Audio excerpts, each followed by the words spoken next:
Olá, o Fala Pelais dessa semana, com o nosso convidado aqui na Rede TV, Dr. Rodrigo, que vai comentar sobre autismo. Ele que é médico nessa caminhada toda aí, como trabalhando, né, doutor? Como que é? É isso aí. A minha especialidade, né, Pelais, eu sou neuropediatra, né? É a especialidade que costuma tratar e atender esses casos desses pacientes, né, de autismo e tudo, né? Que é o neuropediatra e o psiquiatra da infância e da adolescência, né? Mais habitual, né? Doutor Rodrigo, desculpa parar o senhor. Como que o senhor começa com criança ou adulto? Como que funciona isso? Então, o que eu trabalho é de 0 a 18 anos, né? Que a pediatria, né, vai de 0 até os 18 anos e a neuropediatria é a mesma coisa, né? De 0 a 18 anos. Então, eu atendo os transtornos do desenvolvimento da infância e adolescência que vão do 0 aos 18 anos, né? E o autismo é um desses casos, né? Que a criança nasce com autismo, então os primeiros sintomas já vão aparecer na primeira infância, né? Em torno aí de 1 ano e meio, 2 anos, 3, né? E aí a gente começa a ver os sintomas e inicia a investigação e depois dá seguimento, né? Só aparece logo quando nasce, não parece nada assim? Então, o autismo, o que é o autismo, assim, só para a gente situar, né, Pelais? O autismo é um transtorno do neurodesenvolvimento. O que é isso? Toda pessoa ela tem um desenvolvimento habitual que a gente espera, um desenvolvimento típico que a gente espera. Seja um desenvolvimento do coração, do pulmão, do rim, o cérebro, né? Então, como a minha área é o cérebro, né, a gente fala de um transtorno, que é um problema do neurodesenvolvimento. Então, um problema neurológico do desenvolvimento. Então, seria mais ou menos isso. Então, isso que significa um transtorno do neurodesenvolvimento. Então, o autismo é um transtorno do neurodesenvolvimento que afeta principalmente a comunicação, isso inclui a linguagem, a fala da pessoa, e a socialização. Então, a pessoa tem muita dificuldade de socializar, interagir, né? Então, aí você me pergunta assim, mas antes ali, 3 meses, 6 meses, 9 meses, já tem alguns sintomas? Já tem alguns sintomas, mas é mais difícil de você perceber, por quê? Porque ser um transtorno do neurodesenvolvimento que afeta fala e a interação social, você vai ter dificuldade de observar nessa idade. Porque, vamos lá, né, Pelais? Olha só, com que idade a criança começa a falar as primeiras palavrinhas?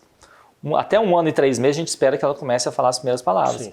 Então, você não vai observar atraso, dificuldade de fala nesse período, porque com 6 meses a criança não está falando ainda. Com 1 ano, ela pode ainda não estar falando, e é absolutamente normal o desenvolvimento dela. A socialização, o que é a socialização? É interagir com outras pessoas, né? Fazer amizades, né? Então, com essa idade aí de 1 ano, você ainda vai ter dificuldade de observar isso. Com 6 meses, você não vai ter essa facilidade.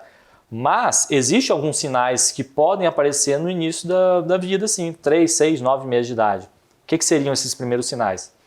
Dificuldade de olhar no olho, né? Porque ela tem uma dificuldade de interagir. Então ela vai ter uma dificuldade de olhar no olho da pessoa. Olhar no olho da mãe, amamentando ao seio, a criança não olha no olho da mãe. Às vezes chora muito, ou uma criança muito quieta, um bebê muito quieto, que às vezes o pessoal até fala assim, um comentário. Nossa, o seu bebê é tão tranquilo, parece que nem tem bebê em casa. Então, às vezes acontece. Sim, acontece muito isso, né? Acontece.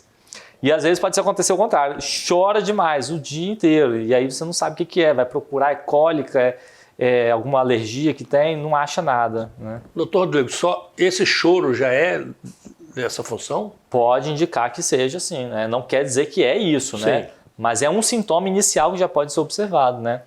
Então são alguns sinais que a gente já pode observar desde o primeiro ano de vida, né? E também na escola, logo quando começa isso, que hoje tem médico para tudo hoje, né? Há 20, 30 anos atrás, quase você não via falar, né, nisso. Então, por isso que naquela época as crianças iam para o colégio com 6 anos, né, 7, e ficava lá 7, 8, 9, sem aprender nada. Então, é isso que acontece? Então, não necessariamente, tá? O autismo, ele é um transtorno do neurodesenvolvimento que afeta comunicação e socialização. Ele pode apresentar dificuldade de aprendizado ou um transtorno de aprendizado, que a gente fala? Pode ter. Em torno de 40% das crianças podem ter às vezes até mais, dependendo do estudo, falam que a criança pode ter um transtorno de aprendizado. Ela também pode ter um problema de inteligência, que seria uma deficiência intelectual. A inteligência seria mais baixa, entendeu? A pessoa tem dificuldade para aprender as coisas. Então, uma certa porcentagem dessas crianças ela tem uma inteligência baixa, alguns vão ter inteligência normal e outros vão ter inteligência alta, né? Então, não necessariamente tem de ter dificuldade de aprendizado caracteriza o autismo, né? Certo. Pode ser que sim, pode ser que não, pode ser que seja outra coisa que não tem nada a ver também. Só aí o tratamento funciona como? É remédio? Então, o tratamento do autismo, né? A partir daquilo que a gente estava falando, né, Pelaz? Então, assim, Certo. a criança começa a apresentar os primeiros sinais ali, primeiro ano de vida, mas que você consegue dar o diagnóstico mesmo, 1 ano e 6 meses, 2 anos de idade, né? 2 anos e meio, dependendo do caso. E aí você faz a avaliação, chega um diagnóstico. A partir do diagnóstico, você inicia o tratamento. O tratamento ele é baseado em terapias, né? O que são as terapias? São profissionais formados em determinadas áreas, né? Psicologia, fonoaudiologia, terapia ocupacional, psicopedagogia, profissional de enfermagem, profissional de nutrição, entendeu? Então são vários profissionais que você pode utilizar dessa ampla quantidade de ferramentas, fisioterapia, entre outros, né? Tem vários. E aí eles são especialistas em tratamento para crianças com autismo. Eles fazem uma especialização, tem a graduação deles, depois faz uma especialização em tratamento para autismo. São especializações específicas, pós-graduação, né? E aí inicia o tratamento com essas terapias, né? São as terapias com esses profissionais. Agora sim, tem medicação? Para autismo não existe medicação, não tem remédio. Ela não tem remédio, então? Não tem remédio. Mas, às vezes a gente usa medicação, porque é aquilo que eu te falei, às vezes tem uma dificuldade de aprendizado, então eu posso usar uma medicação para tentar melhorar o aprendizado. Às vezes tem dificuldade no sono, as crianças com autismo têm muito problema de sono, muita dificuldade. Dorme tarde, acorda de madrugada. Demora dormir, doutor? Às vezes tem, muito frequente, às vezes não, muito frequente ter problema de sono. Então o transtorno do sono é algo muito frequente nas crianças com autismo. Então, choro excessivo durante a noite, dificuldade de iniciar o sono, acordar diversas vezes durante a noite, terrores noturnos, pesadelos, tudo isso é muito mais frequente na criança com autismo. Então, por exemplo, a criança tem uma dificuldade de sono, tem um transtorno do sono, você pode entrar com medicação para melhorar o sono. A criança tem muita agitação, agressividade, você pode entrar com medicação para melhorar esses sintomas. Então você vai vendo que assim, é de acordo com os sintomas que vão aparecendo, certo, você vai usando medicação nesses pontos específicos, né? Mas para o autismo em si, especificamente, não tem medicação. E isso aí, comentando aí, os estudos, ele atrapalha nos estudos mesmo? O autismo? Então, é aquilo que eu estava te falando, pode ter um transtorno de aprendizado, pode acontecer sim. Na verdade, o transtorno do aprendizado é mais comum na criança que tem autismo do que na criança típica, que na criança que não tem o autismo, né? Então é mais frequente um e outro. Então realmente sim, a criança inicia a escola lá, aí vai começar a alfabetização, seus 6, 7 anos de idade, começar a aprender a ler e escrever. Aí a criança com autismo pode ter um pouco mais de dificuldade. E não necessariamente ela tem uma inteligência baixa, tem uma inteligência às vezes normal, só que tem uma dificuldade de aprendizado, né? Pode ter isso sim. Mas e você fazendo as terapias, vai desenvolver bem ela ali, né? Entendeu? Isso aí é anual ou por mês? Como que funciona? Não, é esse um grande problema, né, Pelaz? Qual que é o problema das terapias? As terapias, para funcionar, tem que ser terapias intensas. Intensas que eu digo assim, quantidade, é muita quantidade. Certo. E os melhores estudos que mostram é que assim, a carga horária mínima de terapia é por semana, mínima por semana, é 15 horas por semana de terapia.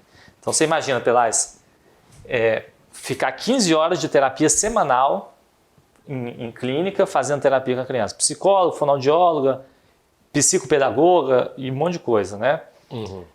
Aí você entra vários problemas. Primeiro que você tem que ter grana para custear isso aí. O plano de saúde cobre, mas muitas vezes não tem vaga. E o SUS nem se fala, o SUS não existe. O SUS não tem? Nada, não tem nada.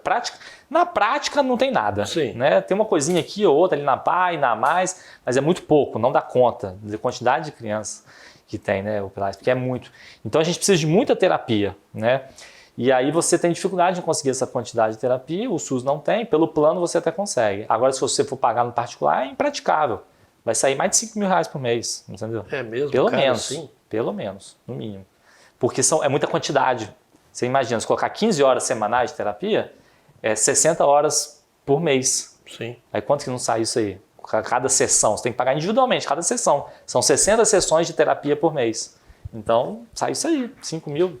5 mil, tô pensando assim, se for R$ 125 uma sessão, que ainda é um valor barato, pensando no mercado, seria R$6.000. Não, 60 terapias, se fosse R$100, seria R$6.000. Então, hoje em dia o governo e as prefeituras estão deixando passar batido isso, né? Isso não existe. Como planejamento de estratégia pública, isso não existe. Se a família não tiver condições de ter o médico... Tem um plano de saúde para custear isso aí. Então ele vai continuar daquele jeito ali. Então, às vezes você não fazer a terapia, o que os estudos mostram, né? Você fazer a terapia é melhor, sempre. Mas alguns casos, né, você não faz terapia e a criança consegue desenvolver. Ela muitas vezes vai desenvolvendo, mesmo sem terapia, né? Mas às vezes ela fica com uma dificuldade aqui, outra dificuldade ali. Às vezes tem dificuldade de interagir, criar vínculos de amizade, socializar com as pessoas, relacionamento, namoro. Então às vezes começa a ter essas dificuldades sociais no dia a dia, né? Então são esses pontos que você consegue trabalhar nas terapias. E se a pessoa não faz, ela pode ir levando isso ao longo da vida dela, na adolescência, na vida adulta. Aí tem dificuldade de socializar, dificuldade de conseguir emprego, né? Os estudos mostram isso, que quem tem autismo entra menos na faculdade. Tem menos emprego, tem mais desemprego nas pessoas com autismo, ganha menos. Ele vai falar pouco, né? Conversar pouco. Então, às vezes conversa pouco, exatamente. Aí, né? Então, às vezes ele tem uma dificuldade em desenvolver um diálogo. Igual a gente está aqui conversando, sim, você vai desenvolvendo um diálogo, às vezes ele tem essa dificuldade. Então, por isso você tem que fazer a terapia para melhorar isso nele, né? Então, acaba tendo essas dificuldades mesmo. Então, também isso aí, doutor, pelo que o senhor está comentando, atrapalha essas crianças que não têm condições, a família, de colocar um médico, essas coisas todas.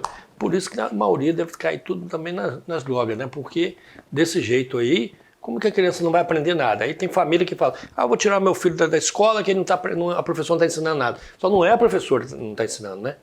Não, em alguns casos desses, com certeza, essas coisas podem acontecer. É claro que não é a minha maioria, né, isso aí, mas os estudos que são... todos os estudos que eu falo são feitos nos Estados Unidos, né? Certo. E os estudos que são feitos lá mostram que a quantidade de dependente químico e alcoólico é maior entre a população autista, entendeu? É mesmo? Sim, com certeza, porque eles sofrem mais depressão, ansiedade, tem mais esquizofrenia, tem mais transtorno dos vícios, né? Mais transtorno de vício de álcool e drogas. Então, assim, são muitas coisas que podem realmente isso aí, aumentar. Então, atrapalha muito. Tem várias pessoas que estão no vício, né? Fumando muito, bebendo muito.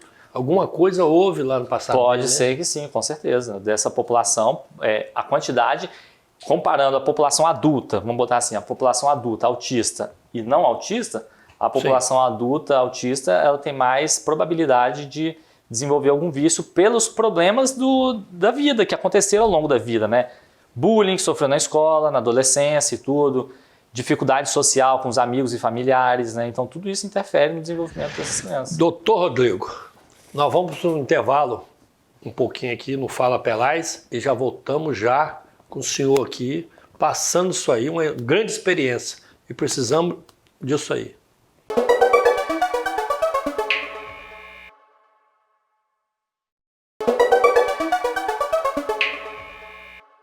Fala Pelais está de volta na Rede TV com o Dr. Rodrigo para comentar sobre autismo. Então, Pelais, acho que uma coisa mais que a gente pode falar em relação até sobre um estudo recente que saiu nos Estados Unidos agora, esse mês, sobre a frequência, a quantidade de pessoas que são portadoras do transtorno do espectro autista. Essa última revisão mostrou que 1 a cada 36 pessoas estão dentro do espectro, né? Isso aí é aproximadamente 3... Foi lá nos Estados Unidos esse estudo? Lá nos Estados Unidos. Eles pegaram os meninos de 8 anos de idade, as crianças com 8 anos de idade, e viram qual a proporção no país de crianças com autismo com 8 anos de idade. Isso a cada 2 anos eles fazem isso lá. Interessante. E todo ano está aumentando. Todo ano está aumentando. E esse ano está 1 criança a cada 36. Você mesmo? Pode jogar mais ou menos, dar uns 3% da população. Quase 3%, né? Então, assim, é uma quantidade assim, muito grande de crianças com autismo, né? Então, se você jogar isso para uma escola, por exemplo, pensa numa escola aí, onde uma sala que tenha 36 alunos, sim, não vai ser autista, pelo menos. E na prática, no dia a dia, o que a gente vê, até conversando com as professoras, é mais do que isso. É sala com 20 alunos, com 1 autista, 2 autistas, 30 alunos, 2, 3 autistas. Então, assim, parece que é mais até, entendeu? Da quantidade que está é muito grande.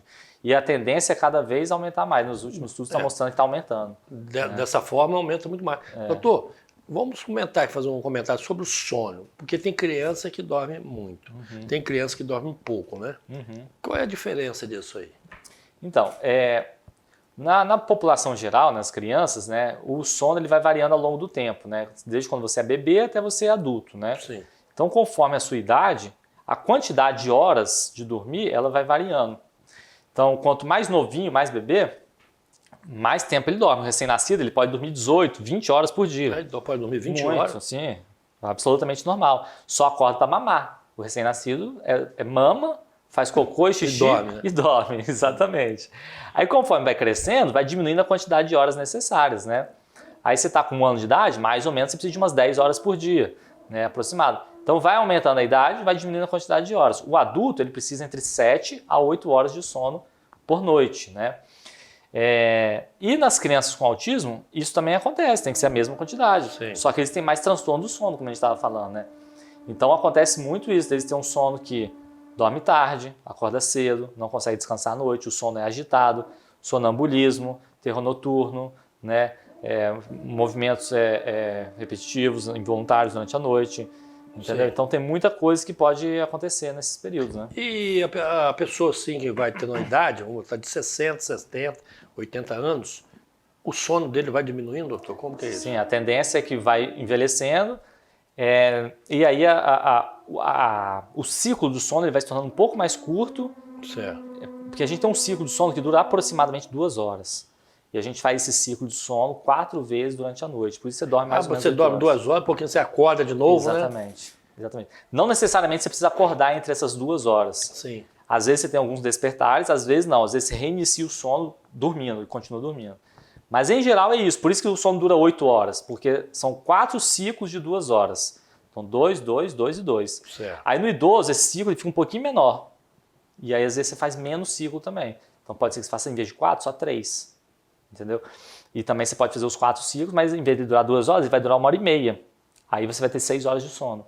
Entendeu? Então pode acontecer isso. Doutor Rodrigo, aquelas pessoas, as casas, tem a televisão no quarto, que vai deitar à noite, vai assistir uma televisão, ou vai pegar o telefone e vai ficar com ele, tira o sono aquilo ali, como que funciona? Totalmente, né? Principalmente para a criança primeiro, Uhum. e depois no adulto, como que funciona isso? Assim, Pelaz, é para todas as idades. Para todas as idades. A gente tem uma recomendação de tempo de uso de telas, que a gente fala. O que são as telas? Celular, televisão, tablet, computador e videogame. Todas as telas. Isso para adulto e para criança. A gente tem a recomendação de telas por idade. Então vamos lá.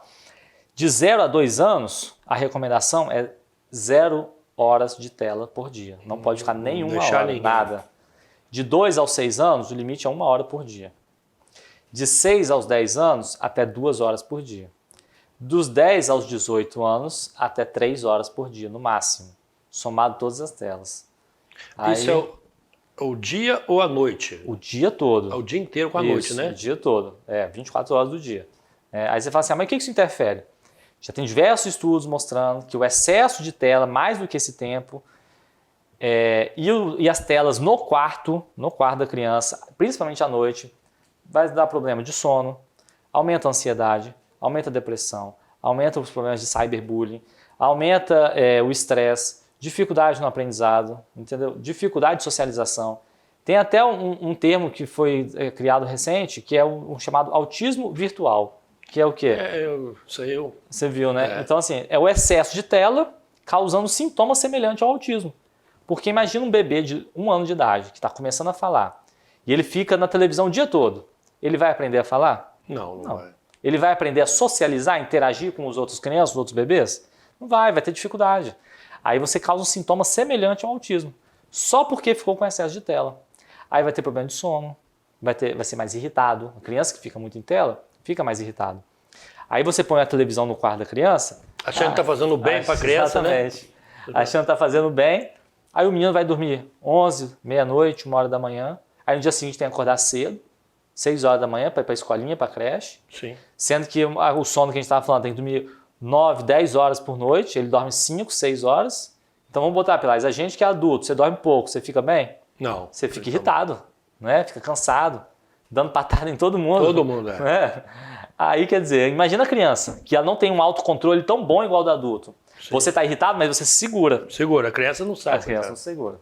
Então, por isso que acontece essas coisas com as crianças. Falar que a criança jogou um negócio em cima da outra criança.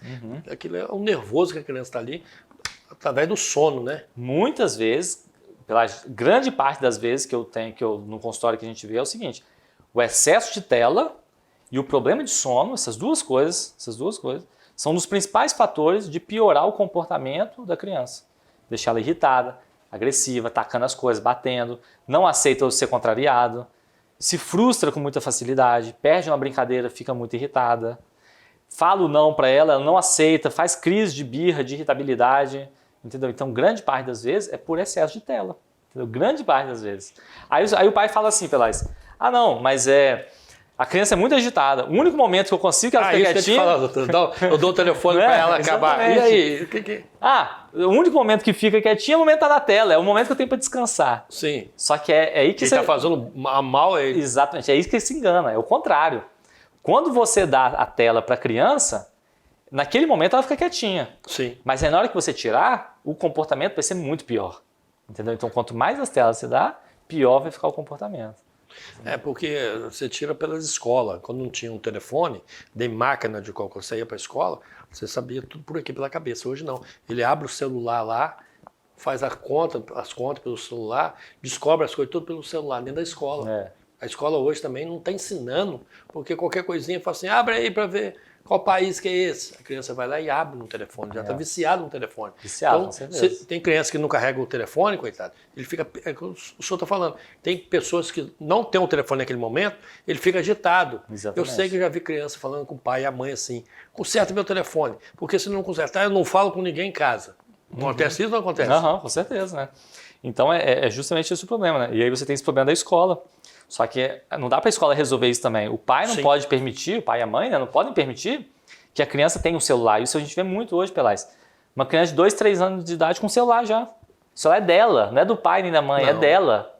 Ela escolhe o celular, o que vai mexer. Nas redes sociais, você vê criança na rede social estragando a rede social. Exatamente. Você vê se tem comportamento um negócio desse. Exatamente. Aí, a partir do momento que a criança está ali com 4, 5 anos já nas redes sociais, você imagina um adulto lá de 60, de 40, 20 anos fazendo a maldade, que hoje tem maldade. Exatamente, todo, exatamente, né? Isso. Por isso que é até a recomendação que a criança só tenha celular a partir dos 10 e com supervisão dos pais, entendeu? Então, antes disso, o recomendado é não ter. Pode usar? Pode. Nós comentamos aqui, tem criança pequenininha, já está com o celular, né? Exatamente. Aqui que a mãe fala, não chora não, toma o celular. Exatamente. Igual quando dava mamadeira, toma madeira para ficar quieto. Puxa o celular. Para poder fazer alguma coisa. Então hoje eles estão ensinando totalmente errado, o que você comentou. Dá um celular a uma criança dessa, ela não quer outra coisa. A gente até sabe assim, é difícil, né, Pelais? Não é questão de criticar o pai ou a mãe por conta disso, mas é uma orientação, né? É difícil você deixar a criança sem o celular, eu concordo, é muito difícil, porque não é fácil, a criança dá muito trabalho, as crianças são agitadas. Hoje é tudo muito preso, a gente tem muito medo de sair da casa, do prédio, para levar para a rua, para brincar, na praça, pode ir para a rua. essas coisas todas. Então fica muito sem ter o que fazer, porque essa é a queixa. Poxa, mas se eu não dou o celular, o que eu vou fazer com a criança? Sim. Então assim, eu entendo que é difícil, mas pelo menos tem que tentar ficar o menos tempo possível nas telas, né? E aí o que eu falo é o seguinte, muitas vezes é o que acontece, Pelais, que é o seguinte, a mãe fica em casa com a criança o dia todo, aí o pai chega em casa à noite, e aí ele não quer brincar com a criança porque ele está cansado do trabalho. Aí o que ele faz? Dá o celular e vai deitar e mexer na televisão. Então, meu celular, meu filho, fica aí. Mas o ideal é que não faça isso, né? É cansativo? Eu sei que é. Não estou falando que não é cansativo. Mas você tem que chegar em casa e sentar no chão para brincar com seu filho. Né? Doutor Rodrigo, a entrevista está sendo ótima. Eu vou fazer questão de convidar o senhor outras vezes aqui no Fala Pelais, na Rede TV. Gostaria que o senhor deixasse as suas considerações, falasse alguma coisinha do seu serviço, do seu consultório, para quem está nos assistindo. Claro. Bom, só tenho a agradecer, viu, Pelais, você aqui, a Rede TV e o Fala Pelais, né, pela oportunidade de poder falar um pouco sobre autismo, que está tão assim, em voga aí hoje, o pessoal falando tanto. E assim, eu fico à disposição para as pessoas que quiserem falar comigo, tá? Eu atendo aqui em Vila Velha, em Cariacica e Vitória também, né? E Se quiser deixar seu número também, pode deixar. sim, posso deixar também. O contato é 999-52-2265, que é o contato da minha secretária, que ela orienta vocês aonde que quiserem falar comigo também, é só mandar mensagem. Tá bom? Obrigado, doutor Rodrigo. Estamos à disposição. Fala Pelais, fica por aqui. Até semana que vem.